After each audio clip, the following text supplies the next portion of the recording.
The hospital was silent as midnight approached. The corridors were empty. The lights were dim and flickering. Most of the nurses and doctors had gone home.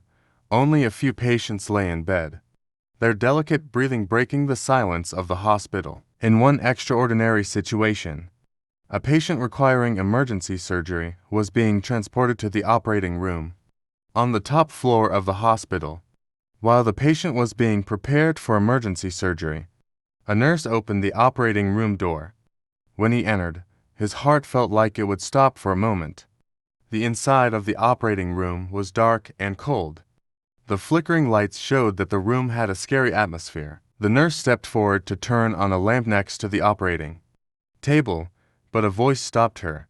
"Stop," a voice whispered. The nurse looked around to see where the sound was coming from, but couldn't see anyone. "Who is there?" he asked, his voice shaking. "I'm here," another voice answered. When the nurse looked in the direction of the sound, she realized that there was a patient lying on the operating table. However, he was not a sick person. Its head resembled a cat's, but its eyes stared into deep darkness. "Who are you?" asked the nurse, her voice trembling with fear. "The spirit of the hospital," the creature replied. "I've been alone here for years. No one sees me.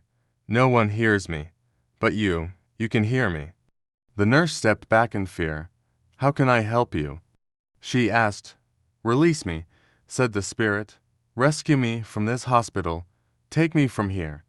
Set me free." The nurse approached the operating table.